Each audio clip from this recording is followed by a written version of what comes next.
हिंदी में यूपीएससी की तैयारी से संबंधित प्रोग्राम्स को देखने के लिए सब्सक्राइब करें स्टडी IQIAS हिंदी। एक समय था जब भारत में कुछ वर्ग के लोगों को बात करने का, खुल करके बात करने का अधिकार नहीं हुआ करता था। ये वो समय हुआ करता था जब भारत आजाद नहीं था। लोगों को आजाद भारत में आज की तरह अभिव्यक्ति की स्वतंत्रता नहीं थी।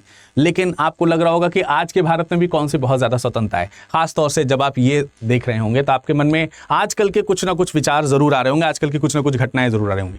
लेकिन फिर भी मैं बात प्राचीन समय से लेकर के यहाँ तक आने का प्रयास जब करूंगा तो उसमें मैं आपको जरूर बताऊंगा कि यार जैसे स्त्रियों की मैं बात करता हूं तो एक समय में स्त्रियों को बोलने का अधिकार नहीं था, यहां तक कि वो खुल करके हंस नहीं सकती थी।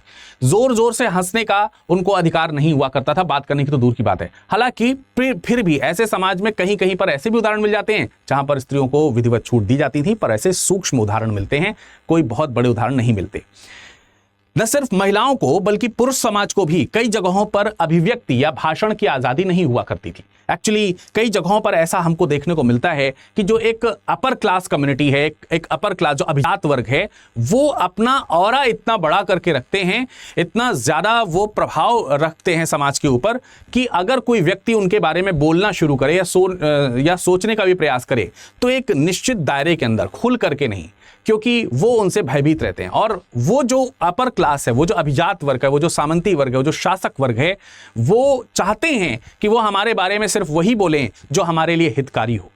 ऐसे में अभिव्यक्ति की आज़ादी जो एक आम जनता की है वो कहीं ना कहीं दब करके रह जाती है। फिर भी जो कलाकार होते हैं, जो शब्दों के जाल को समझते हैं, जो विभिन्न प्रकार के शब्दों के माध्यम से अपनी अभिव्यक्ति को बगैर सीधे किसी कैरेक्टर का नाम लिए हुए अभिव्यक्त करने की बात रखते हैं, दम रखते हैं, उनका आसानी से एक बड़ा समाज, एक बड़ा समूह समर्थन कर बैठता है।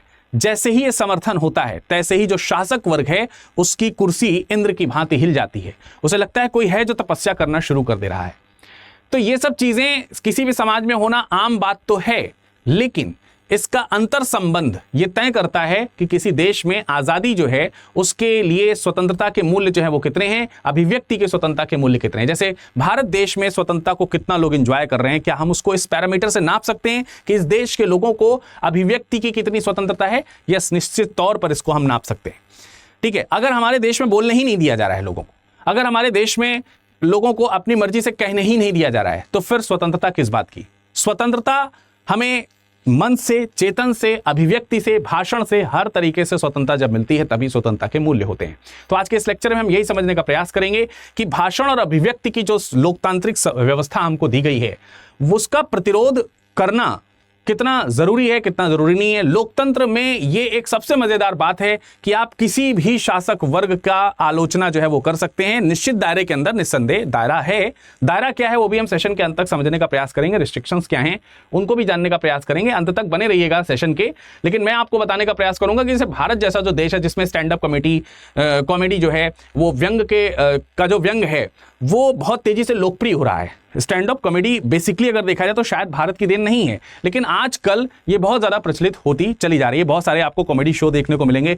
यूट्यूब एक ऐसा संसाधन हो चुका है जहां पर निःशुल्क इन सब चीजों की उपलब्धता है, तो आसानी से लोग उसको पसंद भी कर रहे हैं। और इतनी भागदौड़ भरी जिंदगी लोगों की हो चुकी है कि ऐसे में हास्य उनके जीवन का एक हिस्सा जो हुआ करता था वो शायद दूर हो चुका है। तो इस माध्यम से वो हास्य को अपने पास करीब लाते हुए देखते हैं। लेकिन जब कॉमेडियन इस तरीके के सामाजिक राजनीतिक मुद्दों पर चर्चा करना शुरू करते हैं कि सामाजिक राजनीतिक जो लोग हैं वो अपने अस्तित्व को कम होता हुआ देखते हैं उनकी पैरोडी से या फिर उनके कॉमेडी से, तो फिर कहीं ना कहीं उनके ऊपर रिस्ट्रिक्शंस लगने शुरू हो जाते हैं। तो ये रिस्ट्रिक्शंस कितने जरूरी हैं, कितने गैर जरूरी हैं, इन सब चीजों को भी समझेंगे। भारत में स्टैंड अप कॉमेडी और दूसरी प्रकार की कॉमेडी के क्या स्कोप्स हैं उनके बारे में भी जानने का प्रयास करेंगे।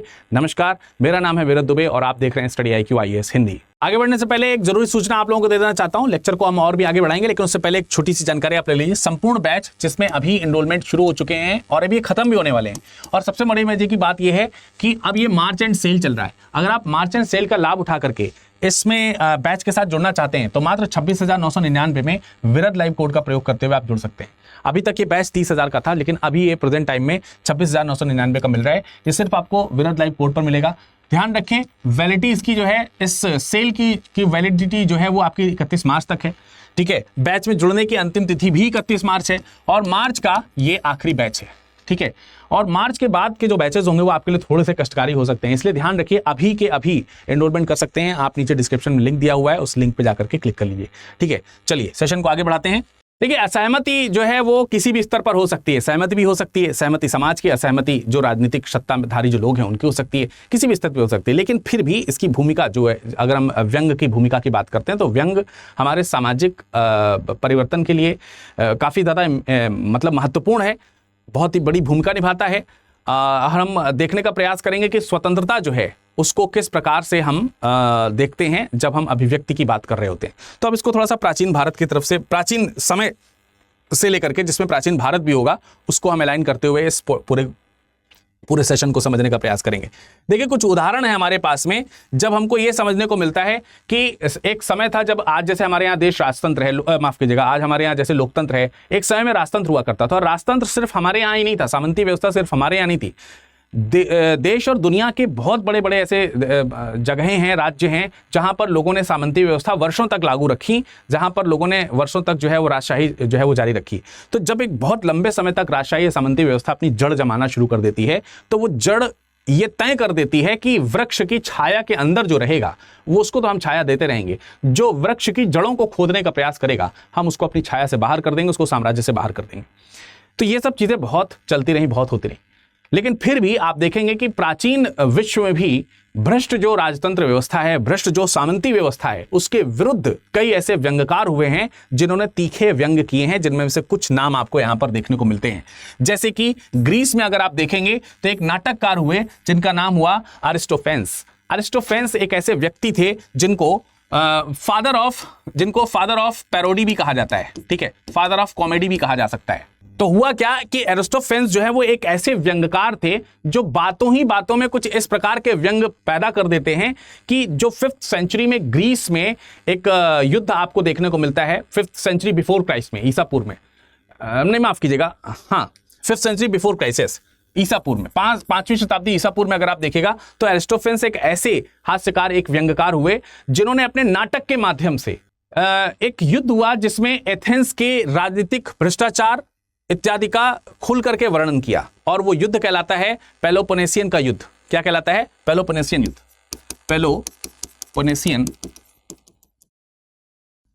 और इस पेलोपोनेसियन युद्ध में उन्होंने दिखाया कि किस तरीके से सामंती व्यवस्था जो इसमें जो दिखाती है कि हम तो हार गए, बट किस तरीके से प्लानिंग के तरीके से हारे थे, किस तरीके की प्लानिंग करके हारे थे। उन्होंने दिखाया कि किस तरीके से यहां तक गिरी हुई सरकार हमको देखने को मिल रही जिसके अंतर्गत हम यहां पर रह रहे हैं।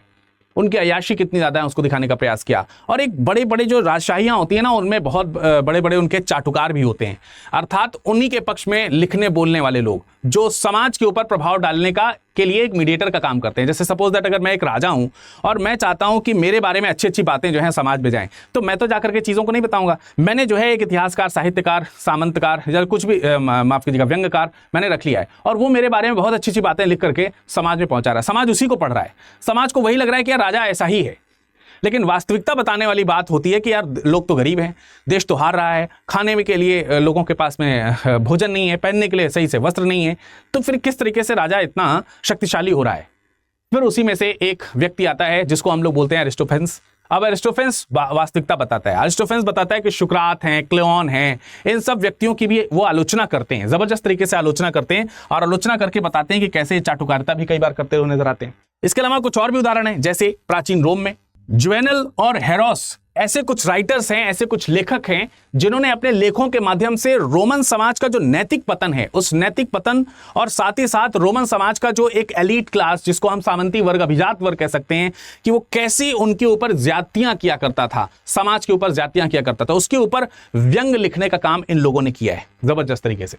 और जुवेनल जो है वो अपने व्यंगों में इस तरीके की चीजों को भी लिखते हैं कि कैसे अपर क्लास जो है वो भ्रष्टाचारी है, कितना लालच भरा है, रोम के अभिजात वर्ग किस तरीके से घमंड से भरे हुए हैं, किस तरीके से शासक वर्ग जो है वो हम में से किसी को कुछ नहीं समझता, हमारे राजा कहलाने लायक नहीं है ये लोग। इस तरीके की तीखी आलोचना होरेस जैसे, जुवेनल जैसे लोगों ने एकदम स्वच्छंद मन से की है। लेकिन ये सारी चीजें केवल प्राचीन विश्व में ही नहीं, भारत में भी आपको देखने को मिल जाती हैं। जैसे भारत की जब आप बात करेंगे, प्राचीन भारतीय इतिहास में एक बहुत ही सीरियस नेम आता है जो सीरियस एक्टिविटीज के लिए जाना जाता है, आचार्य चाणक्य। ठीक है, कौटिल्य जिन्हें हम कहते हैं, मौर्य काल में उनके नाम को हम लोग एक बहुत ही बड़े नाटककार और दार्शनिकों के तौर पर जानते हैं। राजनीतिक दर्शन के ऊपर उन्होंने किताब लिखी है, अर्थशास्त्र। लेकिन आपको मालूम है, जैसे जब सिकंदर का भारत के ऊपर आक्रमण होना शुरू हुआ और जब उन्हें यह खतरा महसूस हुआ कि देश जो है वो इन यूनानियों के द्वारा जीत लिया जाएगा, इस देश में यूनानियों का कब्जा हो जाएगा, तब उन्हें बचाने का केवल एक ही मार्ग नजर आता है। और वो एक मार्ग जो है वो कौन सा है कि वो जो एक कठोर शासक है, वो जो एक बलवान शासक है, भले ही वो कठोर है, अगर मैं उसे जाकर के समझाऊंगा तो उस शक्तिशाली शासक के द्वारा इस देश की रक्षा की जा सकेगी, समाज की रक्षा की जा सकेगी। लोगों ने उन्हें रोका कि आप जा रहे हैं गलत जगह पर, फंस जाएंगे। वो व्यक्ति बहुत ही बुरा व्यक्ति है, लेकिन चाणक्य कहते हैं कि हम गुरु हैं। पथ से भटके हुए को मार्ग पर लाने का काम तो हमारा ही होता है। दरबार पहुंचते हैं और धनानंद को रसिकाओं के साथ में, नृत्यांगनाओं के साथ में, नाच गायन करने वाले लोगों के साथ में लिप्त जो है वो पाते हैं। आश्चर्य से भर जाते हैं कि एक शासक ऐसा कैसे हो सकता है। अपने ऊपर उन्हें खुद एक हंसी आती है और फिर वो धनानंद पर व्यंग कर उठते हैं। तो देखिए, जो व्यंगता है वो केवल और केवल मनोरंजन का काम नहीं करती है। ऐसा नहीं कि केवल व्यंगता से केवल मनोरंजन का काम होता है। व्यंग वो चीज है, एक ऐसी आलोचना जो बहुत ही सरल शब्दों में कठोर तरीके से वार करती है। सरल शब्द होते हैं लेकिन वार बड़े कठोर होते हैं उसके, उसको बोलते हैं व्यंजना, उसको बोलते हैं व्यंग करना। ठीक है, तो ये एक बहुत इंपॉर्टेंट चीज हो सकती थी। तो वहां पर आपको देखने को मिलता है, आलोचक देखने को मिलते हैं, इसमें कोई दो राय नहीं है। इसके अलावा अगर आप देखेंगे, गुप्त काल में प्रयाग प्रशस्ति है। प्रयाग प्रशस्ति वास्तविक रूप में है क्या? प्रयाग प्रशस्ति वस्तुतः किस प्रकार की चीज है? अरे भाई, प्रयाग प्रशस्ति में प्रशस्ति ही तो है। प्रयाग प्रशस्ति में प्रशंसा ही तो है। प्रशंसा यानी कि किसकी प्रशंसा है? राजा की प्रशंसा है। कौन राजा है वहां पर? समुद्रगुप्त। समुद्रगुप्त, तो समुद्रगुप्त की प्रशंसा करते हुए प्रयाग प्रशस्ति आपको लिखी हुई देखने को मिलती है। लेकिन जहां प्रयाग प्रशस्ति राजा की प्रशंसा करते हुए नजर आएगी, वहीं पर पंचतंत्र जैसे कुछ नाटक भी हैं, पंचतंत्र जैसे हास्य साहित्य भी हैं, जो विष्णु शर्मा के द्वारा लिखे गए, और जो राजशाही वाला जो जीवन है, उस राजशाही वाले जीवन और मानव जो है उस पर एक स्वाभाविक व्यंग का प्रतिबिंब प्रस्तुत करते हैं।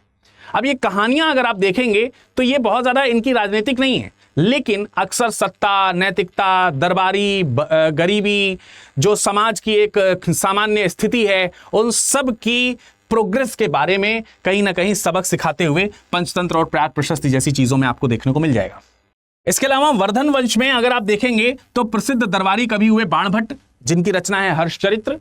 अब ये जो हर्षचरित्र जो उन्होंने लिखा है, उसमें भी साहित्यिक कार्य किए गए हैं। उसके माध्यम से राजनीतिक सूक्ष्मता जो है उसकी आलोचनाएं की गई हैं। उन्होंने दर्शाया है कि किस तरीके से और कैसे व्यंग का उपयोग करके शासक अभिजात वर्ग तक संदेश पहुंचाया जा सकता है। और ये काम तब ज्यादा जरूरी होता है कि जब आप अपने शासक के सामने प्रत्यक्ष जाकर के उनकी आलोचना न कर पाएं। जब आपको यह भय लगे कि अगर हम शासक के सामने जाकर के किसी भी तरीके से प्रत्यक्ष उनकी आलोचना करेंगे तो वो कितना खतरनाक हो सकती है, तो आप वहां पर व्यंग का प्रयोग करके इनडायरेक्टली चीजों को वहां पर पहुंचा सकते हैं। तो ये तो प्राचीन समय में भी चीजें हुआ करती थी। मध्यकालीन समय में भी इसी तरीके से अगर आप देखेंगे, चाहे वो अकबर हो, चाहे वो उससे पहले बाबर के दरबार की बात कर रहे हो, हर एक समय में उनके दरबार में इस तरीके के कवि इत्यादि आपको देखने को मिल जाते हैं। मध्य के समय में अगर आप हिंदी साहित्य की बात करेंगे तो हिंदी साहित्य में कई ऐसे कवि रहे हैं जिन्होंने जब जो सामाजिक पुनरुत्थान की जब उन्होंने मध्यकाल में बात करनी शुरू की, तो कई ऐसे व्यंग उन्होंने प्रस्तुत किए हैं जो कि काफी ज्यादा प्रेरणादायी कहलाते हैं। जैसे अगर आप देखेंगे कबीरदास को व्यंग आदि का प्रेरणा स्रोत माना जाता है, प्रणेता माना जाता है? मध्यकालीन संत हैं। मध्यकालीन संत समाज ने अंधविश्वास हो, चाहे आडंबर हो, चाहे कुरीति हो, इन सब की बड़े कठोर शब्दों में निंदा की है। आप सब लोगों को इनके कठोर शब्दों के बारे में मालूम भी होगा। लेकिन ये शब्द के प्रयोग किए क्यों जाते थे? इन शब्दों के प्रयोग किए जाते थे समाज को जागृत करने के लिए। यानी यहां पर देखिए रूप बदलता हुआ भी आपको नजर आ रहा है कि केवल हम आलोचना करने के लिए, केवल हम राजा या सामंत वर्ग की आलोचना करने के लिए ही व्यंग का प्रयोग नहीं करते, बल्कि व्यंग का प्रयोग समाज में व्याप्त कुरीतियों, समाज में व्याप्त असमानताओं, छुआछूत या अन्य प्रकार की जो आडंबर हैं, उन आडंबरों पर भी कठोर कटाक्ष करने के लिए कर सकते हैं। तो आप देखिए ये जो एक तरीके से व्यंग है, ये जो कविता करने का जो एक तरीका है, अभिव्यक्ति का जो ये इस तरीके का तरीका है जिसमें आप कविता कर सकते हैं, व्यंग कर सकते हैं, तो ये कहीं ना कहीं समाज सुधार के लिए भी इस्तेमाल किया जा सकता है। कबीर ने इस तरीके की चीजें करी हैं, की हैं, इसमें कोई दो राय नहीं है, है ना। और इनके शब्द तो बड़े मतलब जादुई तरीके के शब्द हैं। वो कहते हैं कि पाहन पूजे ते जो हरि मिले तो मैं पूजूं पहाड़, और घर की चाकी कोई ना पूजे पीछ खाए संसार।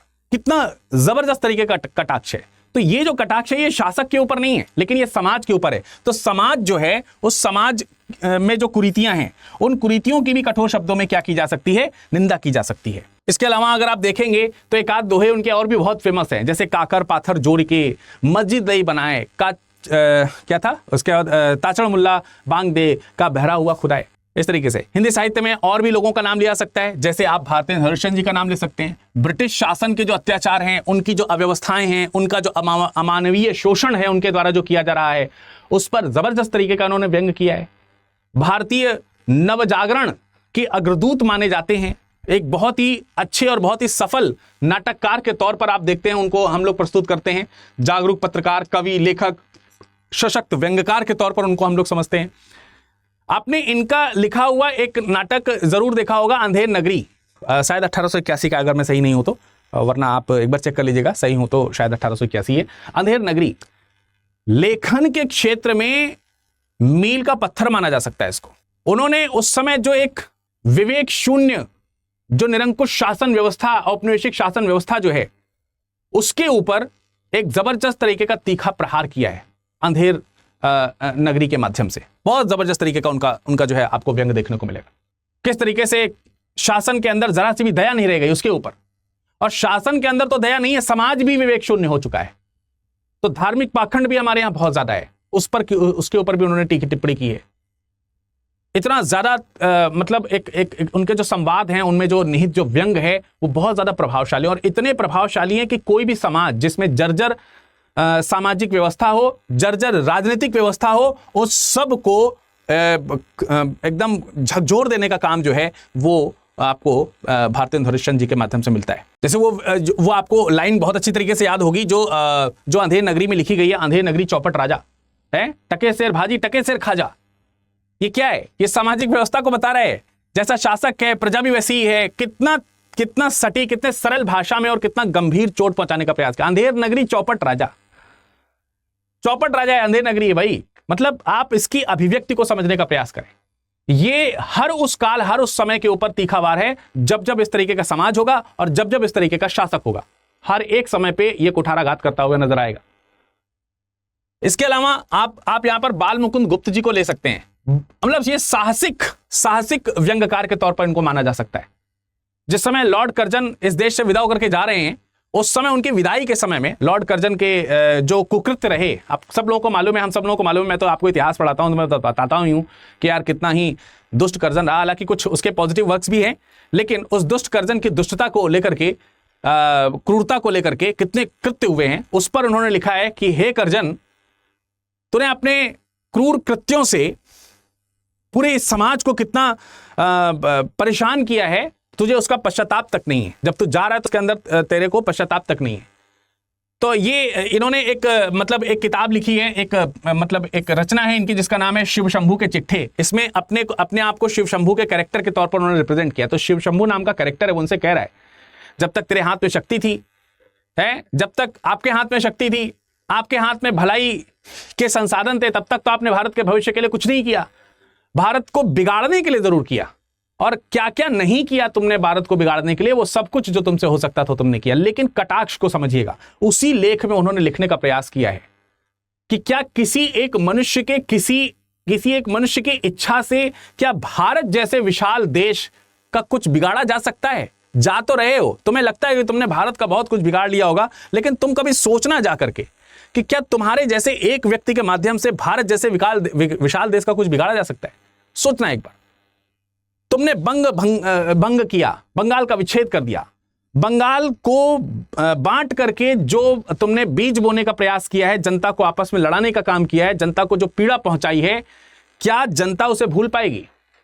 तुगलक जो तुमसे कई सौ साल पहले यहां से आके जा चुका है, 500 वर्ष पहले तुमसे देश में हुआ वो, लेकिन उसके बावजूद भी उसने भी दौलताबाद से राजधानी दिल्ली से जो है वो दौलताबाद पहुंचाने का प्रयास किया था। लेकिन दौलताबाद को राजधानी बना देने के बावजूद भी क्या दिल्ली का कुछ बिगड़ पाया? क्या दिल्ली को उजाड़ पाया? वो नहीं। और तुम्हारे बंगाल विभाजन से भी क्या मिल गया? तुम्हारे बंगाल विभाजन से बंगाल का कुछ भी परिवर्तित हुआ? एक भी गांव, एक भी नगर, एक भी शहर जो जहां था वहीं है। तुमने बस केवल कागज पे लाइन डिवाइड कर दिया यार। कलकत्ता क्या उठ करके चेरापूंजी में चला गया है? उन्होंने पूछा इसमें। या फिर शिलांग जो है वो उड़ करके हुगली नदी पार कर गया है? बंगाल के विच्छेदन से मिला क्या है? कोई नहीं मिला है माय लॉर्ड, कोई नहीं मिला। माय लॉर्ड कहते हुए बोलते हैं, बंगाल विभाजन से कुछ नहीं मिला माय लॉर्ड। बस एक तुम्हारा ख्याल था जो तुम्हें लगता है कि तुम्हें पूरा हो गया। इस देश में ऐसे ख्याल रखने वाले बहुत से आए, बहुत से चले गए। बहुत से लोग भारतवासियों को परेशान करने के लिए आए, बहुत से लोग चले गए, लेकिन कोई कुछ कर नहीं पाया। तो तुम्हारे सामने इस चीज की उम्मीद करना कि तुम भारत के लिए कुछ अच्छा कर सकते थे व्यर्थ है। तुम जैसे लोगों से यही आशा थी, लेकिन भारत एक है, एक था, एक रहेगा, इस तरीके का व्यंग। ठीक है, तो ये चीज है। अच्छा, व्यंग को केवल और केवल ऐसा ना समझा जाए कि जब व्यंग है तो वो केवल कविता के माध्यम से व्यक्त होगा। व्यंग गद्य और व्यंग पद्य दोनों के माध्यम से पैदा होता है, यानी उसकी दोनों धारे हैं, उनकी दोनों धाराएं हैं, गद्यात्मक भी है और पद्यात्मक धारा, दोनों धाराएं। तो हिंदी में तो ऐसे बहुत सारे लोग हुए। निराला की बात कर लीजिए। करुणा और यथार्थवाद के संगम के तौर पर अगर आप देखेंगे तो आपको निराला देखने को मिलेंगे। जैसे निराला के व्यंग को अगर आप देखें तो बहुत ही पैनी और बहुत ही धारदार भाषा का जो प्रयोग करते हैं, और इसी का प्रयोग उन्होंने किया है एक बहुत ही शानदार रचना में जिसका नाम है कुकुरमुत्ता।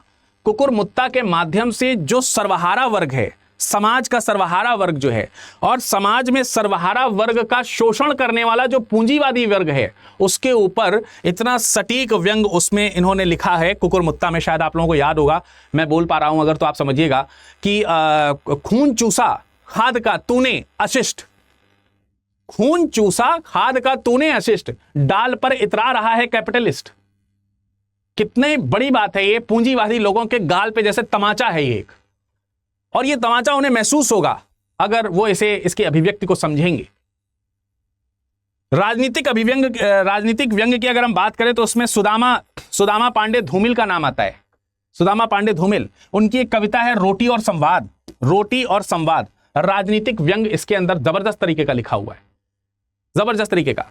एक आदमी रोटी बोलता है, एक आदमी रोटी खाता है, और एक तीसरा आदमी है जो ना रोटी बोलता है ना रोटी खाता है, वो सिर्फ रोटी से खेलता है। और मैं पूछता हूं ये तीसरा आदमी कौन है? मेरे देश का संसद मौन है।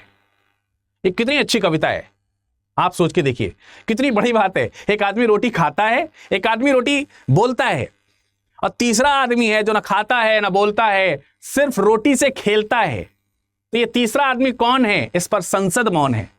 अब सोच के देखिए कि आज के समय में इस तरीके की पैरोडी अगर कर दी जाती है, समथिंग लाइक दैट, अगर इस तरीके की पैरोडी की जाती है, तो संसद में जो सत्ताधारी लोग हैं उन्हें ये बात कितनी चुभ सकती है। और यही बात आज स्टैंड अप कॉमेडी में बोल दी जाए तो अरे ये तो जनता की भावना को भड़का रहा है। अरे भाई, अपनी बात को रखना जनता की भावना को भड़काना ही होता है क्या? यह बात यहां पर समझना है। इसके अलावा काका हाथरसी को देख लीजिए। काका हाथरसी, बहुत ही शानदार इनकी कविताएं रहती। इन्होंने भी समाज के ऊपर, इन्होंने भी जो राजनीति है टिप्पणियां वो भी की हुई हैं, राजनीति के ऊपर भी टिप्पणियां की हुई हैं। देखिए कितनी अच्छी दो लाइन मैंने यहां पर लिखी हुई हैं। नगर पालिका के लिए पड़ने लागे वोट, कहीं बोतलें खुल रही, कहीं बट रहे नोट, कहीं बट रहे नोट और सब रहे अब आगे, वोट गिने तो कम्युनिस्ट पार्टी थी आगे। वाम रेड बोले वाम रेड शब्द का इस्तेमाल देखिए। वाम रेड बोले प्रस्ताव हमारा घर दो, कल से इनका नाम कम्युनिसिपालिटी कर दो, कम्युनिसिपालिटी कर दो कल से इनका नाम। कितना जबरदस्त तरीके का पैरोडी है। फिर इसको देखिए, प्रजातंत्र के पेड़ पर कौवा करें किलोल, टेप रिकॉर्डर में भरे चमगादड़ के बोल। आज के समय में किसी का अगर इसमें हल्का सा केवल इतना हिंट दे दिया जाए कि ये बोला किस पे जा रहा है, अरे भाई बवाल हो जाएगा एकदम जबरदस्त तरीके से। तो ये थे उस समय के समाज के व्यंगकार। और ये अभिव्यक्ति, ये इसकी आवश्यकता पड़ती क्यों है? इसकी आवश्यकता पड़ती इसलिए है कि समाज शासक वर्ग के सामने खुल करके बोल नहीं पाता। उसे लगता है कि शायद उसकी आवाज दबाई जा रही है, और शासक वर्ग को लगता है कि हम दबा लेते हैं, क्योंकि शासक के पास में, मैंने कहा था ना, जो रीजनेबल रिस्ट्रिक्शंस हैं, रीजनेबल रिस्ट्रिक्शंस के अधिकार हमेशा और हमेशा, आज से नहीं, आज जब लोकतंत्र है तब भी रीजनेबल रिस्ट्रिक्शंस को लागू करने का अधिकार जो समाज में सत्ता वर्ग है उसके पास ही है। और तब जो शासक वर्ग हुआ करता था तब भी उसके पास ही था। इसलिए तब का समाज भी अपने शासक के खिलाफ बोलने के लिए प्रत्यक्ष कई बार डरता था, और आज का समाज भी कई बार उसके लिए बहुत सोच समझ करके बोलने का प्रयास करता है। तो जब खुली हुई बात करने की बारी आती है तो वो इनडायरेक्टली चीजों को रख देता है। और तब भी रख देता था और आज भी रख देता है। सारांश जो है वो कई निकाले जा सकते हैं, शब्दांश जो है, शब्दार्थ जो है वो कई तरीके से निकाले जा सकते हैं, तो आप उसके ऊपर सीधा आरोप नहीं लगा सकते कि इन्हीं को कहा गया है, राइट। अब अगर हम औपनिवेशिक शासन की बात करें तो औपनिवेशिक शासन में भी भारतीय राष्ट्रवाद जो है वो काफी व्यंग्यात्मक तरीके से अपना योगदान रखता है। जैसे बंकिम चंद्र चट्टोपाध्याय की बात करते हैं, रविन्द्रनाथ टैगोर की बात करते हैं। ब्रिटिश शासन की अक्षमता पर इन्होंने काफी ज्यादा जो है मतलब ब्रिटिश शासन के विरुद्ध जब एक आवश्यक उपकरण बनना शुरू हुआ, बोलना, भाषण, जगह जगह पर जाकर के मंच तैयार करना, तो वहां पर इस तरीके की चीजें बहुत बोली गई। ब्रिटिश राज के दौरान जो भारतीय व्यंग्यकार हैं उन्होंने औपनिवेशिक शासन का विरोध किया है, उन्होंने औपनिवेशिक शासन का विरोध किया। ब्रिटिश नीतियों की आलोचना करने के लिए, राष्ट्रीय चेतना को जगाने के लिए इस तरीके के व्यंग्यों का प्रयोग किया जाता। आप लोगों ने बंकिम चंद्र चटर्जी का जो है वो क्या नाम है, वंदे मातरम तो सुना होगा ना। वास्तविक रूप में वंदे मातरम कहां से आता है? आप लोगों को इतिहास में पढ़ने को मिलेगा कि एक क्रांति हुई या फिर एक आंदोलन हुआ जिसको हम लोग सन्यासी विद्रोह के तौर पर जानते हैं। सन्यासी विद्रोह में ब्रिटिश शासकों ने जो लूट मचानी शुरू की थी और उनके समर्थकों के माध्यम से जो उनकी लूट मच रही थी, यहां तक कि साधु संत सन्यासी वर्ग को भी नहीं छोड़ा गया था, तो सन्यासी विद्रोह हुआ। सन्यासी विद्रोह में एक स्लोगन बहुत ज्यादा मोटिवेटेड हुआ जिसका नाम हुआ वंदे मातरम। बड़ी ही जबरदस्त चीज होती है। तो वंदे मातरम जो हम लोग बोलते थे ना, तो ब्रिटिशर्स जो है इसे एक मतलब जब हमने वंदे मातरम बोलना शुरू किया तो ब्रिटिशर्स ने उसे एक ऐसे मतलब ब्रिटिशर्स को उससे चिढ़ महसूस हुई। तो देखिए ये एक बहुत इंपॉर्टेंट टूल होता है कि जब हम ये जान जाते हैं कि इससे हमारा विरोध तय होगा, इस शब्द से हमारा विरोध तय होगा, तो हम उसका बहुत फ्रीक्वेंटली यूज करना शुरू कर देते हैं। तो उसमें बहुत खुल करके वंदे मातरम शब्द का प्रयोग किया गया। आप ये समझिए कि ब्रिटिशर्स किसी के मुंह से अगर सुन लेते थे कि वंदे मातरम बोल रहा है, मैं आपको यहां पर बताने का प्रयास करूंगा, आपको हंसी भी आएगी और आपको दर्द भी होगा। जरा ध्यान से सुनिएगा। जब ये आंदोलन किए जाते थे तो ये लोग वंदे मातरम के नारे लगाते हुए जाते थे। आप जैसे मान लेते हैं कहीं से घोड़े से सवार होते हुए कोई ब्रिटिश अधिकारी चला जा रहा है, फिरंगी चला जा रहा है, तो उसको ये लोग फिरंगी बोलते थे, फिरंगी वंदे मातरम, फिरंगी वंदे मातरम। तो वो जैसे ही वंदे मातरम बोला जाता था ना, उसे जो है गुस्सा आ जाता था, उसे गुस्सा आ जाता था, वो घोड़े से उतरता था और घोड़े से उतर कर खूब चाबुक लगाता था उस आंदोलनकारी पे। तो वो जो जिसके ऊपर चाबुक लगाई जा रही है, जिसके ऊपर डंडे से मारा जा रहा है, वो अधमरा हो जाता था, गिर जाता था बेचारा, ठीक है, मार खाते खाते गिर जाता था। और इधर ये थक जा रहा है मारते मारते, और जैसे ही इसको ये श्योर हो जा रहा है कि अब तो हमने इसने वंदे मातरम का ना इसकी हेकड़ी निकाल दी हमने, और उसके बाद वो जैसे ही घोड़े पे चढ़ता था, किसी भी तरीके से घोड़े पे चढ़ता था, ये वहां पर कल्पना कीजिए वो लेटा हुआ व्यक्ति, वो जिसको अधमरा कर दिया गया है, वो हल्का सा उठता था और फिर चिल्लाता था हंसते हुए वंदे मातरम। तो ये जो चोट लगती थी जाकर के उस अंग्रेज पर, उस फिरंगी पर, उस गोरे पर, वो उससे घोड़े से उतरने तक की शक्ति नहीं देती थी। वो लगता था कि यार मतलब हाईली फ्रस्ट्रेटेड, सो दैट मतलब इन दैट वे कि ये जो काम है वो कैसे, मतलब ये जो पैरोडी है, ये जो व्यंग है, ये कैसे काम करता है। ये व्यंग और ये वाली घटनाएं जब दूसरे लोगों को पता चलती थी तो इससे राष्ट्रवाद आता था। अच्छा, वंदे मातरम कहने से इस तरीके से जलन होती है अंग्रेजों को, और हम इस स्थिति में भी वंदे मातरम का प्रयोग कर सकते हैं, तो लोग करते थे। और यही सारी घटनाओं का वर्णन जो है वो किया गया आनंद मठ में, और वहां पर वंदे मातरम आता है। इसी तरीके से आप देखेंगे बंकिम चंद्र चट्टोपाध्याय की बात कर लीजिए, रविन्द्रनाथ टैगोर की बात कर लीजिए, तो ये सब चीजें हमको देखने को मिलती है। इनकलाब जिंदाबाद प्रतिष्ठित नारा बन गया था। ब्रिटिश साम्राज्यवाद के खिलाफ, ब्रिटिश अवज्ञा के खिलाफ उसका जम करके प्रयोग किया गया।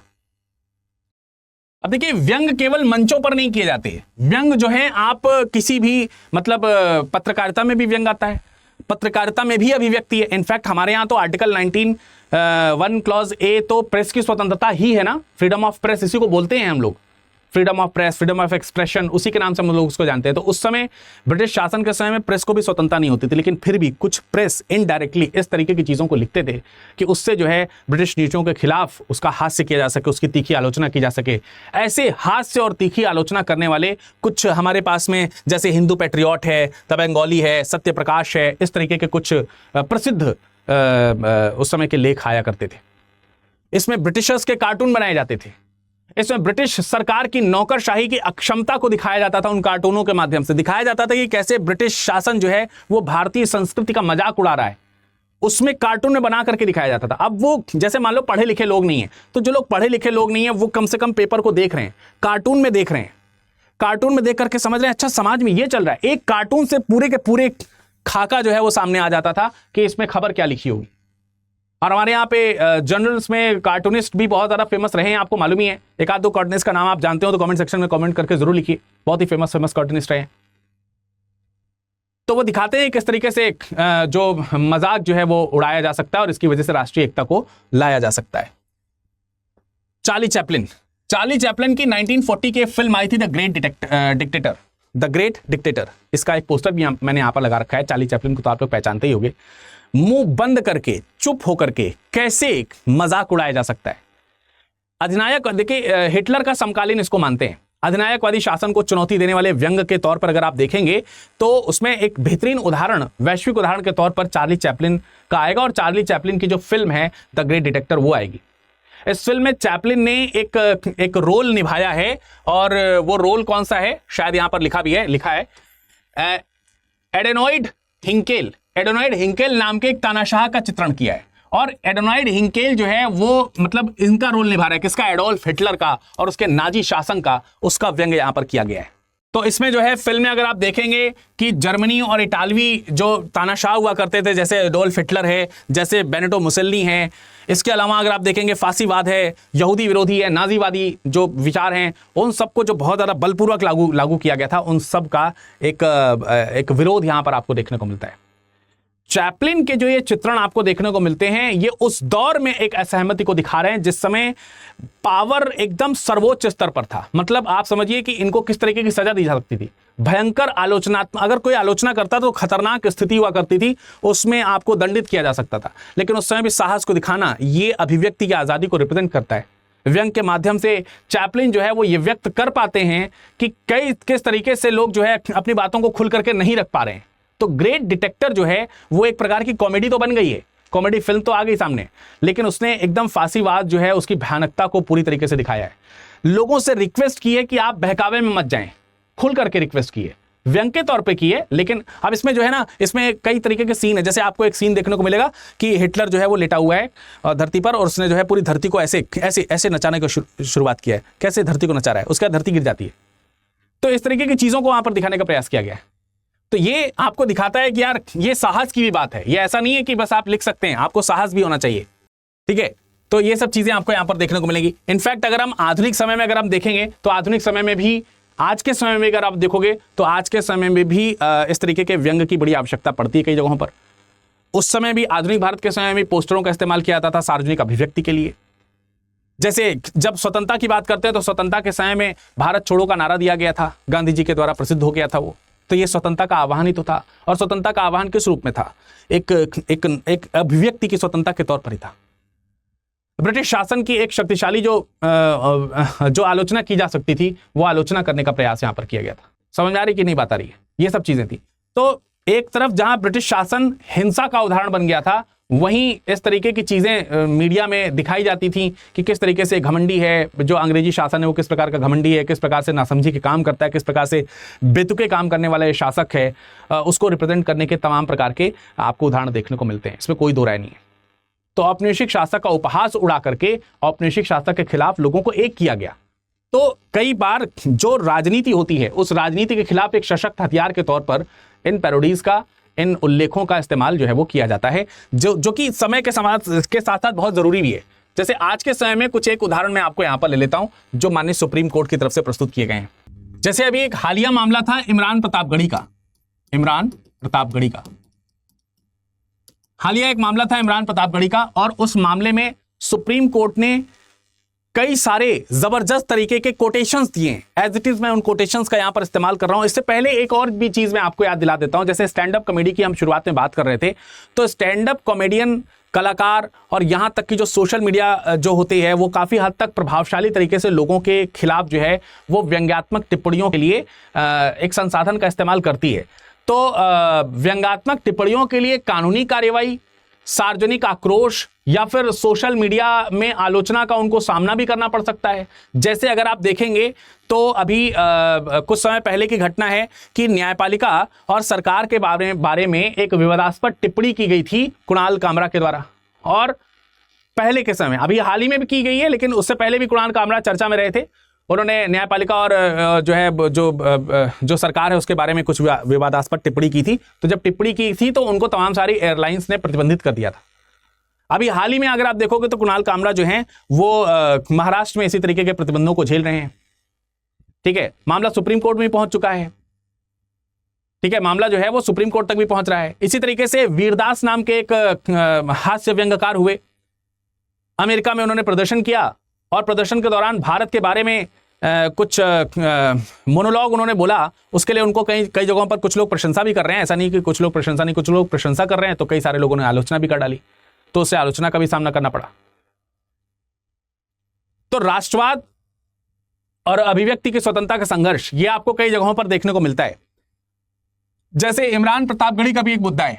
इमरान प्रतापगढ़ी अभी गुजरात में जो है कुछ महीने पहले गए थे, किसी शादी समारोह में गए थे। उस शादी समारोह में वो जब जा रहे हैं तो तमाम सारे लोग उनका वेलकम करने के लिए मौजूद हैं। तो भीड़ के बीच से जब वो जा रहे हैं तो हाथ हिलाते हुए जा रहे हैं। उसका तकरीबन 45-46 सेकंड का एक माफ कीजिएगा, हाँ 45-46 सेकंड का तकरीबन जो है वो एक वीडियो है, मतलब लगभग एक मिनट के आसपास का एक वीडियो है, जिसमें बैकग्राउंड में गाना गाया जा रहा है। और वो जो गाना है, क्योंकि शादी समारोह में गए हैं, गाना जो भी बैकग्राउंड में बज रहा है कुछ इस तरीके का, उसके बोल शायद कुछ इस तरीके के हैं कि ज़रूरत पड़ेगी तो हम अपनी जान लुटा देंगे, अपनी जान जो है लगा देंगे, हंस के जो है वो अपना बलिदान दे देंगे, ऐसा कुछ करके वहाँ पर गाना बज रहा है। तो लोग, जिन लोगों ने सुना कि यार ये ऐसी क्या चीज़ है यार, शादी में जा रहे हो और हंस के जान दे देंगे की बात कर रहे हैं, हिंसा की बात कर रहे हैं जो है वहाँ पर, इसकी क्या ज़रूरत है। और उसमें कुछ शब्द ऐसे भी रहे जिसमें ऐसा प्रकट हुआ, ऐसा कुछ लोगों को प्रकट हुआ कि इसमें किसी विशेष वर्ग को जो है भड़काने का प्रयास किया जा रहा है कि तुम लोग तैयार रहो यार, तुमसे खून मांगा जाएगा और तुम खून देने के लिए तैयार रहना, ये संघर्ष का समय है। तो इसके खिलाफ जो है वहां पर FIR की गई, गुजरात अहमदाबाद में इसके FIR की गई। गुजरात हाईकोर्ट ने इसकी सुनवाई की और गुजरात हाईकोर्ट ने कहा कि यार इस तरीके की चीजें नहीं परोसी जानी चाहिए। मामला जो है सुप्रीम कोर्ट पहुंच गया। तो सुप्रीम कोर्ट ने क्या किया कि कुछ यहां पर जो है उदाहरण प्रस्तुत कर दिए, जैसे कविता, रंगमंच, स्टैंड अप कॉमेडी और व्यंग्य के माध्यम से अभिव्यक्ति की स्वतंत्रता के मौलिक अधिकार का संरक्षण किया जाना चाहिए। तो यार ये बहुत इंपॉर्टेंट चीज है, ये बहुत बहुत महत्वपूर्ण चीज है जिस पे हमें ध्यान देना बहुत जरूरी है कि अगर हम किसी भी प्रकार से अपनी अभिव्यक्ति कर रहे हैं, देखिए समझिए हमारा देश जो है, हमारा जो देश है जिसमें तकरीबन कहा जाता है कि 141 करोड़ या फिर उससे अधिक की जनसंख्या निवास कर रही है, 140 से 141 करोड़ से अधिक की जनसंख्या निवास कर रही है। तो क्या आप इस उदाहरण को पहले समझिए कि मान लेते हैं कि इस देश में बहुसंख्यक जो लोग हैं, बहुसंख्यक में भी बहुसंख्यक लोग जो हैं, मतलब बहुत से बहुत जो एक पक्ष के हों, अगर वो किसी बात को कह रहे हो, जैसे मान लेते हैं कि 140 करोड़ जनसंख्या जो है, 140 करोड़ की जनसंख्या किसी एक बात को कह रही है, किसी एक बात का समर्थन कर रही है, और 1 करोड़ की जो जनसंख्या है वो किसी दूसरी बात को कर रही है, तो 140 की बात मानी जाएगी या 1 करोड़ की बात मानी जाएगी। तो अब यहां पे देखना पड़ेगा कि ये बात क्या है। अगर बात अभिव्यक्ति की स्वतंत्रता की है, अगर यहां पर बात अभिव्यक्ति की स्वतंत्रता की है, भाषण करने की स्वतंत्रता की है, तो 1 करोड़ क्या, अगर 141 करोड़ में एक व्यक्ति भी है तो उस एक व्यक्ति की बात के लिए भी अभिव्यक्ति की स्वतंत्रता काम करेगी। अगर 141 करोड़ लोग जो है ये बोल रहे हैं कि इनको नहीं बोलने दिया जाना चाहिए, इन्होंने जो बोला है वो गलत बोला है, इन्होंने जो कहा है वो कहने की आजादी इनको नहीं है, इस तरीके से नहीं बोल सकते हैं, तो ये जो सुप्रीम कोर्ट है, ये जो हमारा संविधान है, उसकी रक्षा करने के लिए जरूर सामने आएगा। इस पर्टिकुलर वर्ड का यहां पर, इस पर्टिकुलर कोटेशन जो है इस तरीके की जो दी गई है, इसके इस तरीके के अर्थ निकाले जा सकते हैं। ऑब्वियसली इससे ज्यादा और अच्छी, जैसे यहां पर इसी चीज को एकदम क्लियरली यहां पर लिखा गया है, क्या कहा गया है, किसी के विचारों को सिर्फ इसलिए नहीं दबाया जा सकता क्योंकि बहुसंख्यक लोगों को उनकी बात पसंद नहीं है। अगर बहुसंख्यक लोगों को बात पसंद नहीं है तो क्या आप उसके लिए बात बोलेंगे नहीं? ये तो वही बात होगी सालों पुराने स्थिति में चले जाने वाली। क्या सामंती लोगों को जो बात पसंद नहीं है वो आम जनता नहीं बोल सकती? राज दरबार को शाही लोगों को जो बात पसंद नहीं है वो आम जनता नहीं बोल सकती? ये ऐसा होगा क्या? हम तुम्हारी राजा हैं, तुम हमारी प्रजा हो, हमारी खुशी में ही जो तुम बोल सकते हो बोलो, ऐसा तो नहीं होगा। तो भाई अगर बहुसंख्यक को बोलने का अधिकार है तो अल्पसंख्यक को उतना ही अधिकार है, 1% भी कम नहीं है। क्या तुम अल्पसंख्यक को थोड़ा, तुम्हें बोलने का अधिकार लेकिन थोड़ा कम है, ऐसा कुछ नहीं है। अल्पसंख्यक हम चाहे 1 हो, गिनती के 1, तब भी हमें उतना ही अधिकार मिलेगा जितना करोड़ों लोगों को मिल रहा हो। तो उसको आप नहीं छीन सकते, किसी भी कीमत पर नहीं छीन सकते। सुप्रीम कोर्ट ने यह कोटेशन यहां पर दिया। सुप्रीम कोर्ट ने कहा कि मुख्य धारा से जुड़े हुए जो लोग हैं, मेन स्ट्रीम से जुड़े हुए जो लोग हैं, वो अपने अगर बात विचार रखने के लिए स्वतंत्र हैं, तो ऐसा नहीं है कि केवल वही स्वतंत्र हैं। केवल मुख्यधारा से मेल खाने वाले जो व्यक्ति हैं उनके हिसाब से जो बातें आ रही वो सही हैं, जो मेल नहीं खा रहे हैं उनकी जो अभिव्यक्ति है उसको स्वीकार ना किया जाए, ऐसा कुछ नहीं। उनकी भी अभिव्यक्ति को स्वीकार करना पड़ेगा, क्योंकि अभिव्यक्ति की स्वतंत्रता मौलिक अधिकार है। Article 19 clause A, article 19(1) clause A. अभिव्यक्ति की स्वतंत्रता क्या है? मौलिक अधिकार है, मौलिक अधिकार, फंडामेंटल राइट। और फंडामेंटल राइट जो है तो जो भी देश का नागरिक होगा, जो भी देश का नागरिक होगा यार, उसे उपलब्ध रहेगा, ये इसमें कोई दो राय नहीं है। कई तो फंडामेंटल राइट ऐसे भी हैं जो नागरिकों के साथ साथ व्यक्तियों तक को उपलब्ध है ना? बात समझ आ रही है? तो कानून के शासन से जुड़ा समाज उन लोगों के अधिकारों को कुचल नहीं सकता जो ऐसे विचार व्यक्त करते हैं जिन्हें अलोकप्रिय या बहुमत द्वारा साझा किए गए विचारों के विपरीत माना जाता है। यानी अगर कोई ऐसा विचार व्यक्त कर दिया गया है जो बहुत सारे लोगों को पसंद नहीं है, लोगों को पसंद नहीं होना बोलने ना देने के लिए रिक्वायर्ड रिस्ट्रिक्शन नहीं है, लेकिन फिर यह है क्या?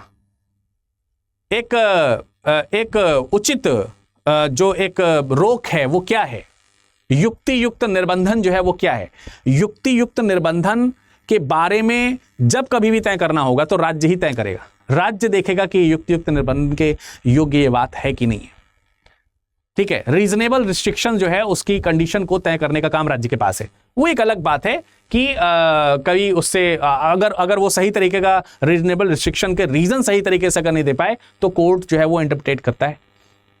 समझ में आया कि नहीं आया? तो ये देखिए जैसे यहां पर कर रहे हैं भाई, देखो नाटककार हो, चाहे कलाकार हो, चाहे लेखक हो, चाहे कवि हो, इन सब के अधिकार तब खत्म हो जाएंगे जब संदेश को चित्रित करने की स्वतंत्रता, जब कोई भी संदेश जो ये देना चाहते हैं, जो भी मैसेजेस देना चाहते हैं, अगर उसको वो प्रस्तुत नहीं कर पा रहे हैं, चाहे वह मंच के माध्यम से प्रस्तुत कर रहे हो, चाहे वह प्रिंट मीडिया के माध्यम से प्रस्तुत कर रहे हो, कार्टून बना करके, चित्रकारी के माध्यम से, या फिर सोशल मीडिया के माध्यम से, जैसे भी अगर प्रस्तुत नहीं कर पा रहे हैं, चित्रित नहीं कर पा रहे हैं, उस तरीके की स्वतंत्रता उनके पास नहीं है, तो फिर अगर आप देखेंगे भैया ये सब चीजें अस्वीकार्य रहेंगी। उसको हम ये नहीं कह सकते कि बोलने की आजादी है पूरी तरीके से। तो यहां पर यही कहा गया है, चित्रित करने की स्वतंत्रता, चाहे वह कैनवास हो, चाहे वह गद्य हो, चाहे वह पद्य हो, उस संदेश की स्वीकार्यता को लोकप्रिय धारणा पर निर्भर होगी। ये सब सुप्रीम कोर्ट ने डिसीजन दिए हैं। ये सारे डिसीजंस किसके हैं? सुप्रीम कोर्ट के हैं। और अभी हालिया मतलब कल के ही हैं, ये कल के ही अगर देखा जाए तो है। फिर राज्य और पुलिस को भी कहा है, राज्य और पुलिस जो है वो असुरक्षा से पीड़ित लोग अगर आकर के किसी को कह दें, मतलब किसी एक वर्ग को लगा, जैसे वहां पर गुजरात में हुआ कि एक वर्ग को लगा कि यार दूसरे वर्ग को यहां पे भड़काने का काम किया जा रहा है, इनके खिलाफ एफआईआर लिखो। तो अगर कोई वर्ग का समूह आकर के आपको अगर एफआईआर लिखने के लिए कह दे रहा है तो पुलिस किसी के कहने पर एफआईआर लिखेगी क्या? क्या पुलिस अपने हिसाब से तय नहीं कर पा रही कि इस पे एफआईआर लिखा जाना चाहिए या नहीं लिखा जाना चाहिए? केवल दबाव में आकर के आप एफआईआर लिख देंगे क्या? तो यहां पर क्या है, राज्य और पुलिस को असुरक्षा और पीड़ित लोगों की ओर से अभिव्यक्त विचारों को प्रताड़ित करने में सहयोग नहीं करना चाहिए तथा आलोचना को अपनी शक्ति और स्थिर स्थिति के लिए खतरा नहीं समझना चाहिए। यह है मेन चीज।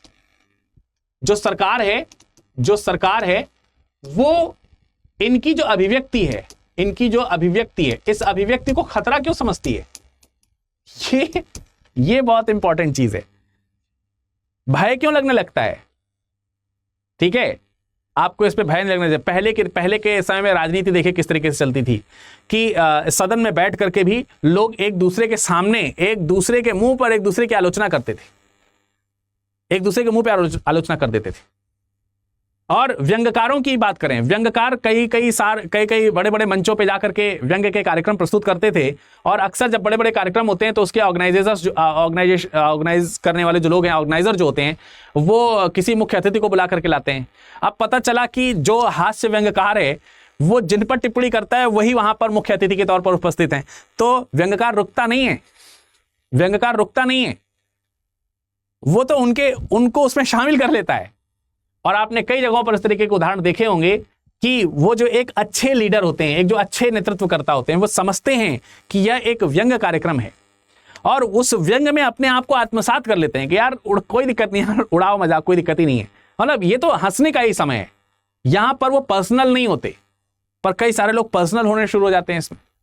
जैसे कुणाल कामरा वाले केस में अभी आप देखेंगे कि चीजें जो है पर्सनल होने लगी। लेकिन कुणाल कामरा का जो हालिया जो मैसेज है, हालिया जो प्रकरण है, उसमें 2-3 तरीके की चीजें हैं। 2 तरीके की चीजें तो खासतौर से हैं। एक तो वो राजनीतिक टिप्पणी है, इसमें कोई दो राय नहीं है, प्योरली राजनीतिक टिप्पणी वहां पर की गई है। ऑब्वियसली ये एक सटायर के तौर पर यहाँ पर प्रस्तुतिकरण किया गया है। लेकिन व्यंग जो है वो पूरी तरीके से वो कैसा है, वो पूरी तरीके से राजनीतिक है।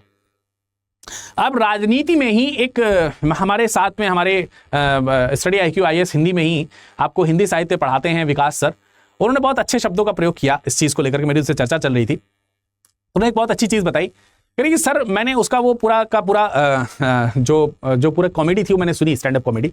उस स्टैंड अप कॉमेडी में जो उसने बोला लोग हंसे, कोई दिक्कत नहीं है।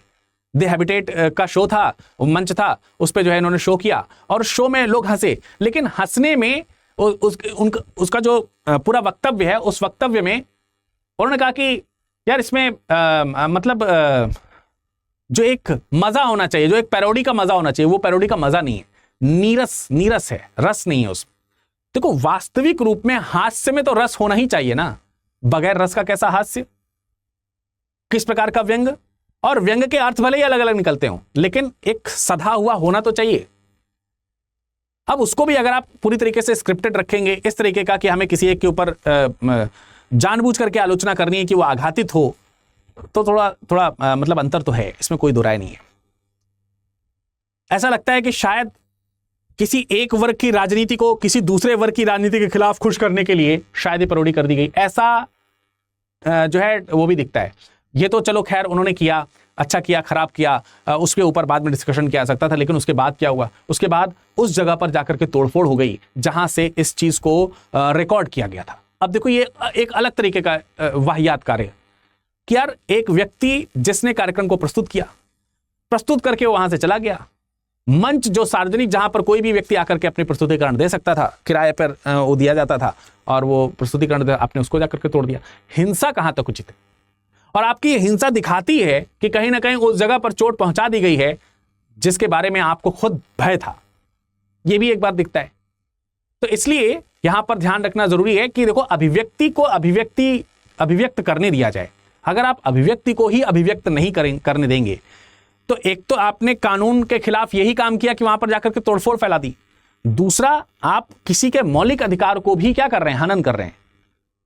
ठीक है, मौलिक अधिकारों का भी हनन कर रहे हैं। लेकिन अब उसमें प्रयोग किए गए शब्द कितने उचित थे, कितने अनुचित थे। जैसे किसी ने कहा कि उसमें गद्दार शब्द का प्रयोग किया गया। ऐसा नहीं है कि जो आलोचक है उनके द्वारा गद्दार शब्द का प्रयोग नहीं किया जाता है। किस सेंस में किया जाता है, या तो उस सेंस को वो आलोचक जो है वो खुद डिस्क्राइब करता है, या कि समझदार लोग उसे यूं ही आत्मसात कर लेते हैं, तो अलग मैटर है। देखो यहां पर यही कहा गया है कि कविता, नाटक, फिल्म, स्टेज शो, व्यंग, कला सहित साहित्य जीवन को अधिक सार्थक बनाता है। लोगों के अपने विचार और सोच व्यक्त करने के अधिकारों का सम्मान किया जाना चाहिए। ये इसी मैटर में आप देखेंगे। इस मैटर का मतलब जो ये वाला जो मैटर था, क्या नाम है, गुजरात वाला जो मैटर था, उसमें इमरान प्रतापगढ़ी वाला जो मैटर है, उसमें ये डिसीजन दिया गया है न्यायमूर्ति AS ओकर के द्वारा। तो कितनी अच्छी बात करें कि चाहे वो कविता हो, चाहे नाटक हो, चाहे फिल्म हो, चाहे स्टेज शो, सब में इस चीज का ध्यान जो है वो रखा जाना चाहिए। ये बहुत जरूरी है, ये बहुत ज्यादा जरूरी है। ठीक है, स्वतंत्र विचार और अभिव्यक्ति के बिना संविधान के अनुच्छेद 21 के तहत गारंटीकृत सम्मानजनक जीवन जीना असंभव है। बहुत ही बेहतरीन कनेक्शन आपको यहां पर एक देखने को मिलेगा। वो कनेक्शन क्या है? Article 19 clause 1 sub clause A, अभिव्यक्ति की स्वतंत्रता कनेक्ट किससे किया गया? कनेक्ट किया गया आर्टिकल 21, जीवन जीने का अधिकार। साधारण शब्दों में लिख रहा हूं मैं, ठीक है, जो संवैधानिक शब्द है उनका इस्तेमाल मैंने नहीं किया है। जीवन जीने का अधिकार। एक आर्टिकल से दूसरे आर्टिकल को किस तरीके से कनेक्ट किया माननीय सुप्रीम कोर्ट ने इस मैटर में, कि अगर आपको मैं बहुत अच्छा खाना पीना दूं, बहुत अच्छी तरीके से बहुत अच्छी तरीके से घूमने फिरने दूं, बहुत अच्छी तरीके से आपको मनपसंद भोजन दे दूं, सब कुछ आपके मन का काम करने को दूं, लेकिन सिर्फ एक चीज, आपको अपनी मर्जी से बोलने नहीं देंगे हम। आप कुछ बोलेंगे नहीं, मौन, चुप, अपनी मर्जी से आप नहीं बोल सकते। आपको बोलना भी तभी है जब हम चाहें, और जो चाहें वही बोलना है केवल आपको। तो फिर आप सोचिए, आपका जीवन मानवीय जीवन कहलाएगा? क्या वह मानवीय जीवन कहलाएगा? क्या उसे आप मानवीय जीवन के अंतर्गत रखेंगे? ऐसा जो जीवन है वो असम्मानजनक है। सम्मान कहां है? जहां पर आप खुल करके बोल नहीं सकते तो आपकी सारी स्वतंत्रताएं धरी की धरी रह जाती हैं। आखिरकार क्या वजह है कि article 19 clause 1 sub clause A में पहली बात अभिव्यक्ति की रखी गई है? उसमें ए से लेकर के जी तक बहुत सारे मैटर्स रखे गए हैं, जी वाला मैटर पहले रख देते तो क्या कॉन्स्टिट्यूशन बदल जाता? शायद हां, क्योंकि सबसे पहले जिस अधिकार की आवश्यकता होती है वो अधिकार बोलने का अधिकार है। बोलने का अधिकार नहीं है घूमने फिरने का अधिकार है। घूम फिर के क्या कर लोगे? बोल ही नहीं पाओगे तो। बोलने का अधिकार नहीं है आजीविका चलाने का अधिकार है। आजीविका कैसे चला लोगे जब बोलना ही का अधिकार नहीं है? अपनी मर्जी से आप बोल ही नहीं पा रहे हैं, आजीविका कैसे चला लेंगे आप? बहुत सोच समझ करके इसको आर्टिकल 1 क्लॉज ए में रखा गया है और तब जाकर के आर्टिकल 19 को भी कनेक्ट करता हुआ नजर आ रहा है। सम्मानजनक जीवन जीने का अधिकार, उसमें अभिव्यक्ति की भी आजादी है। शुरुआत में लेक्चर में मैंने आपको बोला कि महिलाओं को उदाहरण दिया मैंने। एक समय था जब महिलाओं को खुल करके बोलने की आजादी नहीं थी, बोलना तो दूर खुल करके हंस नहीं सकती थी। उसको पर्दा प्रथा कहते थे लोग। उनको पर्दे के पीछे पर्दा डाल लेते थे, मतलब घूंघट करना या फिर कुछ दूसरे तरीके का, और मुंह दबा करके। आज भी कई जगहों पर फिल्मों में इस चीज को फिल्माया जाता है, प्राचीन समय की चीजों को दिखाएंगे तो वो मुंह दबा के हंसती हैं। केवल ठिठोलियां हल्की सी कर सकती थी, वो भी जब लग रहा है कि समाज में जो है उसे स्वीकार किया जा रहा है, जब लग रहा है कि सब चीज नॉर्मल है, और उसी में कहीं कठोरता से किसी ने कोई शासन या हुकूमत ने किसी प्रकार का आदेश दे दिया, वो महिलाएं सन्न हो जा रही हैं, चुप हो जा रही हैं। ठाका लगा करके अगर कोई महिला हंस रही है तो उसके आचरण पर, चरित्र पर जो है उंगली उठाने में देर नहीं लगती, खुद उनके घर की महिलाओं के द्वारा। जोर से बात करना तो दूर की बात है, बड़ों का विरोध नहीं किया जा सकता, अपनी बात सामने रखी नहीं जा सकती। ये सब उस समय की बातें हैं जिस समय महिलाओं को बोलने का अधिकार नहीं था, और ऐसे समय में महिलाएं कुछ और नहीं थीं। जैसे हम लोग गाय को माता मानते हैं। हो सकता है कि उसको भी लेकर के किसी को ऑब्जेक्शन हो। डेफिनेटली हिंदू समाज में गाय को माता माना जाता है, सम्मान दिया जाता है, लेकिन गाय रहती है बंधी। उसकी मर्जी से उसको खाने नहीं दिया जाता, अपनी मर्जी से खाना देते हैं। वो बोल नहीं पाती, वो अपनी मर्जी से घूम नहीं पाती, अपनी मर्जी से इधर उधर जा नहीं सकती। उसी तरीके से हमने अपनी माताओं को, अपनी बहनों को, भाभियों को और अन्य महिला जो समाज है, रिश्तेदार हैं, उनको हमने अपने परिवारों में सिर्फ बांधे रखा। तो ये अभिव्यक्ति को रौंदने जैसी प्रक्रिया है, ठीक है? तो वो चीज है। इसके अलावा अगर आप देखेंगे तो आर्टिकल 19 की व्याख्या को थोड़ा सा और समझते हैं। आर्टिकल 19 कहता है वाक स्वतंत्रता। वाक स्वतंत्रता से संबंधित कुछ अधिकार यहां पर दिए हैं, जैसे नंबर 1 में सभी नागरिकों को, ये नागरिकों को अधिकार दिए गए, यानी ये व्यक्तियों को दिए गए अधिकार नहीं है, सभी नागरिकों को वाक स्वतंत्रता और अभिव्यक्ति की स्वतंत्रता है, यानी कि बोलने और अभिव्यक्त करने की स्वतंत्रता का अधिकार है। कुछ भी प्रकार की चीज बोलने और अभिव्यक्त करने की स्वतंत्रता का अधिकार है, पूर्ण अधिकार है। इसके बाद आप शांतिपूर्ण निरायुध सम्मेलन कर सकते हैं, संगम या संघ बना सकते हैं, यानी कि ग्रुप बना सकते हैं। भारत के राज्य क्षेत्र में कहीं पर भी अबाध तरीके का संचरण कर सकते हैं। भारत के राज्य क्षेत्र के किसी भाग में निवास करने और बस जाने की आपको स्वतंत्रता है। इस चीज को संपत्ति के अधिकार के अंतर्गत रखा जाता था, इसलिए इसको हटा दिया गया। और लास्ट जो है, जी जो है, इसमें वृत्ति, उपजीविका, व्यापार या कारोबार करने का अधिकार होगा।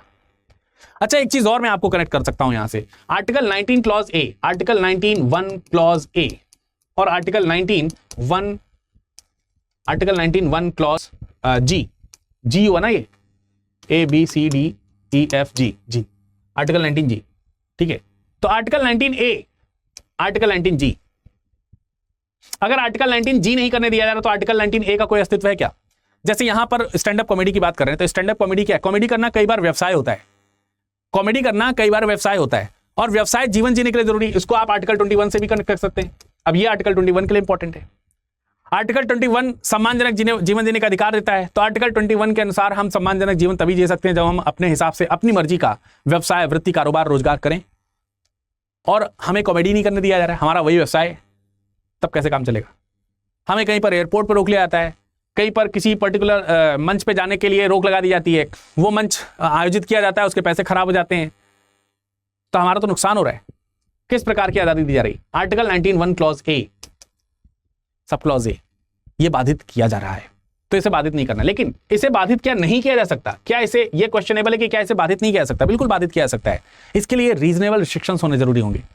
इसके लिए आपको बताना होगा कि युक्तियुक्त निर्बंधन जो है वो क्या है। जैसे युक्तियुक्त निर्बंधन में आप अभिव्यक्त कर रहे हैं, आप किसी भी चीज को अभिव्यक्त कर रहे हैं, कुछ भी बोल रहे हैं, जितना भी मर्जी उतना बोलिए, लेकिन आपके बोलने से सामने वाले को परेशानी होनी चाहिए।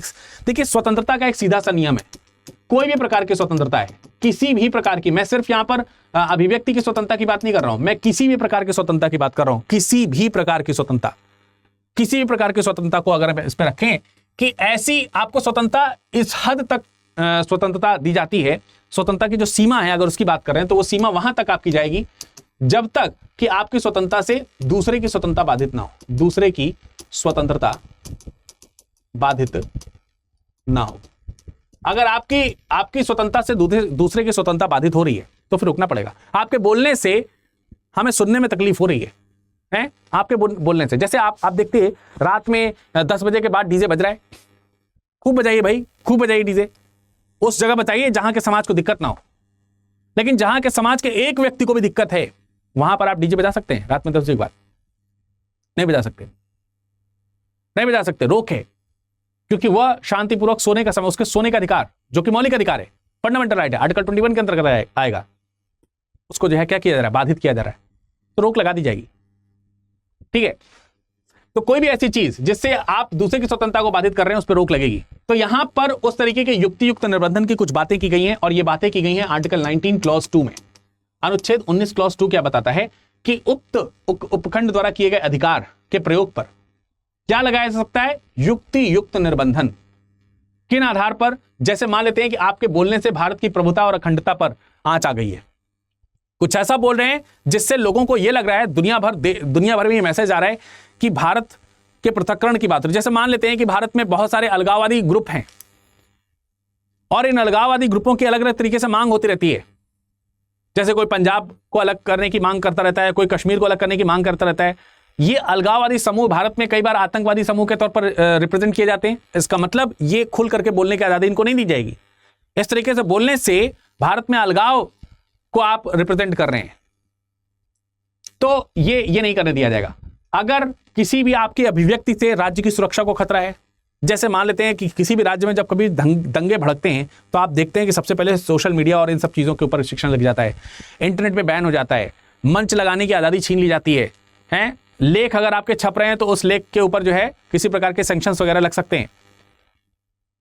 उस समय लग सकते हैं जब राज्य को यह लग रहा है कि भाई राज्य की सुरक्षा को खतरा है, तो ये राज्य तय करेगा, है ना, राज्य तय करेगा राज्य की सुरक्षा को खतरा, और फिर उस समय आपकी इस तरीके के ऊपर रिस्ट्रिक्शन आपके लगाए जा सकते हैं। विदेशी राज्यों के साथ मैत्रीपूर्ण संबंध है। जैसे मान लेते हैं कोई व्यक्ति है, उसने कोई ऐसी कॉमेडी कर दी है जो कि राष्ट्र के ऊपर है, और या फिर किसी प्रकार से, और इनके जो संबंध हैं किसी दूसरे राष्ट्र के साथ देख रहे हो, मित्रवत व्यवहार, शत्रु देश के साथ मित्रवत व्यवहार के तौर पर दिख रहे हैं, और या तो फिर उस शत्रु देश की तारीफ कर रहे हैं या फिर अपने देश की बुराई कर रहे हैं उसी के रिस्पेक्ट में, तो फिर यहां पर उनको बोलने का अधिकार नहीं दिया जाएगा। ठीक है, उनके ऊपर रोक है। लोक व्यवस्था, किसी प्रकार का लोक व्यवस्था, राज्य की सुरक्षा, लोक व्यवस्था, पब्लिक ऑर्डर जो है उसको मेंटेन करने के लिए भी इसको कई बार किया जा सकता है। शिष्टाचार या सदाचार, शिष्टाचार या सदाचार के हितों में, जैसे अगर आपने देखा होगा रणवीर इलाहाबादिया का जो मामला था वो क्या था, उसने बोलते बोलते इतना बोल दिया, मतलब उसको बोलने की आजादी थी ऑब्वियसली, लेकिन वो बोलते बोलते कहां तक चला गया, जहां पर उसने एक सामाजिक शिष्टाचार को भी पार कर दिया। मतलब इतना वाहियात तरीके का स्टेटमेंट, अपने माता पिता को सेक्स करते हुए देखना चाहते हैं, तो ये जो है वो भारत के शिष्टाचार के अंतर्गत नहीं आता। इस तरीके का घृणित कार्य, इस तरीके की घृणित सोच भारत के लिए ऑब्वियसली ऑब्जेक्शनेबल होगी, और उस तरीके से उनको दंडित किया जाएगा। सुप्रीम कोर्ट ने फटकार लगा करके फिलहाल छोड़ तो दिया है, लेकिन आगे से रिस्ट्रिक्शन लगा दिया है। सरकार को भी कहा है कि जो सोशल मीडिया पे चीजें जा रही हैं, क्या हम उसकी निगरानी कर सकते हैं थोड़ी बहुत, क्या हम ये तय कर सकते हैं, तो इसके ऊपर अगर कुछ हो सकता है तो संसद जो है समिति बना करके इसको एक बार जरा देखने का प्रयास करे। तो इस तरीके के मैटर के ऊपर जो रिस्ट्रिक्शन लगेगी वो किसके आधार पर लगेगी, वो शिष्टाचार या सदाचार के आधार पर ही तो लगेगी, इस तरीके के वाहियात स्टेटमेंट पर। या फिर न्यायालय की अवमानना, कोर्ट ऑफ कंटेम्प्ट अगर आप कर रहे हैं तो फिर वहां पर आपको बोलने के लिए रोक लगाई जा सकती है, आपके लेख को छपने के लिए रोका जा सकता है, आपकी अभिव्यक्ति की स्वतंत्रता को वहां पर रिस्ट्रिक्शन लगाए जा सकते हैं। मानहानि या अपराध उद्दीपन अगर हो रहा है, यानी किसी भी तरीके से आप डिफेमेशन कर रहे हैं, किसी का कोई ऐसी बात बोल रहे हैं जिससे सामने वाले व्यक्ति की मानहानि हो रही है, या फिर किसी प्रकार से आप लोगों को भड़का रहे हैं, अपराध के लिए जगा रहे हैं, भड़का रहे हैं, तो फिर वहां पर उस तरीके के स्टेटमेंट्स के ऊपर रोक लगाई जा सकती है। देखिए, ये जो बोलने की ताकत है ना, ये बहुत जबरदस्त ताकत है। आजकल बाबर और राणा सांगा का मुद्दा बहुत ज्यादा चल रहा है। आप लोगों को मालूम होगा कि बाबर ने एक बहुत जोशीले भाषण के वक्ता के तौर पर भी स्वयं को प्रदर्शित किया है। समाज में ऐसे कई ऐसे उदाहरण हैं, मध्यकालीन प्राचीन हर जगह पर आप ढूंढने चलेंगे तो आपको कई ऐसे उदाहरण देखने को मिलेंगे जिसमें युद्धों की जो दिशा और दशा है वो केवल और केवल अभिव्यक्ति के माध्यम से बदल कर रख दी गई, चाहे वो सिकंदर हो, चाहे वो बाबर हो। मध्यकालीन भारत में एक रजिया सुल्तान का भी नाम आता है, बहुत अच्छी वक्ता के तौर पर उसको गिना जाता है। एक इकलौती महिला शासिका, अपने अपने बात करने के दम पर ही। वो एक अलग बात है कि उसका पतन भी उसी कारण हुआ, लेकिन आप समझ सकते हैं कि बातों में कितना ताकत है। बाबर कहता है कि शराब को फेंक देता है वो, और फिर भाई जो चीजें चेंज होती हैं जबरदस्त तरीके की, उसके ऊपर हम एक अलग से लेक्चर लेंगे, वो आपको हम अलग से बता देंगे। राणा सांगा का क्या मुद्दा है उसके ऊपर भी डिस्कशन रहेगा। पर आई होप कि आपको ये पूरा का पूरा पॉइंट समझ में आ गया होगा कि भारत में अभिव्यक्ति की जो स्वतंत्रता है, भारत में आजादी जो है वो किस प्रकार से है, किस प्रकार से उसको मापा जाता है, किस प्रकार से उसको समझा जाता है और किस प्रकार की आवश्यकता है।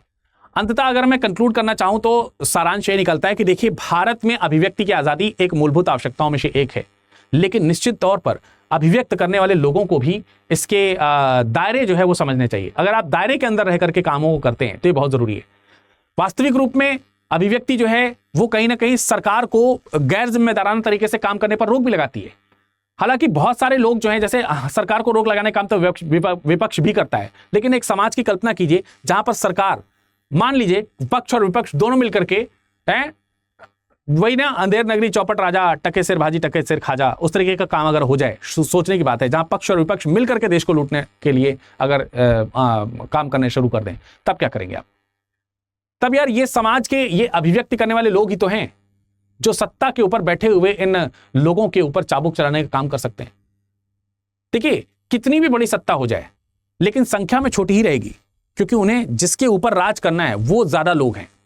तो अगर राज जिनके ऊपर करना है वो लोग अगर जाग गए तो सत्ता पे बैठे हुए लोगों के लिए तो खतरा होगा ही होगा।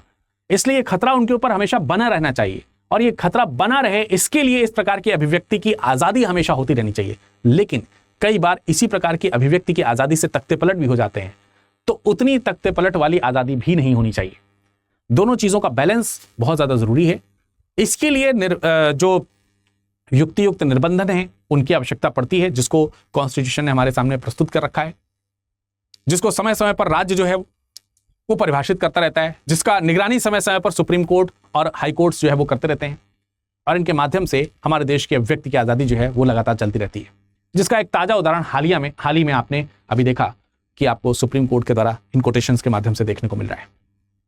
तो आशा करते हैं कि आपको लेक्चर का पूरा समरी जो है वो समझ में आया होगा, उदाहरण आपको समझ में आए होंगे। इस तरीके की चीजें हम आगे भी लेकर के आपके लिए उपस्थित रहेंगे। आप लोग स्वस्थ रहिएगा, ख्याल रखिएगा अपना। नमस्कार। और अंत में जाते जाते आपको एक सूचना दे देता हूं कि भाई जो संपूर्ण बैच है उस बैच में एनरोलमेंट में एक आपको बहुत बड़ा फायदा मिलेगा। जैसे अगर आप इसमें एनरोलमेंट करते हैं तो एनरोलमेंट करने में अगर आप प्रीलिम्स क्वालिफाई कर लेते हैं, जैसे 2026 के लिए अगर टारगेटेड बैच आपने परचेज किया और आपने प्रीलिम्स क्वालिफाई कर लिया, तो प्रीलिम्स क्वालिफाई करने पर आपकी पूरी की पूरी फीस जो है वापस हो जाएगी, पूरी की पूरी फीस वापस हो जाएगी, फुल फी रिफंड हो जाएगा। साथ ही साथ आपको इसमें बुक्स वगैरह तो हैं, वो ऑलरेडी इसमें बुक्स जो हैं वो फ्री में मिली रही हैं।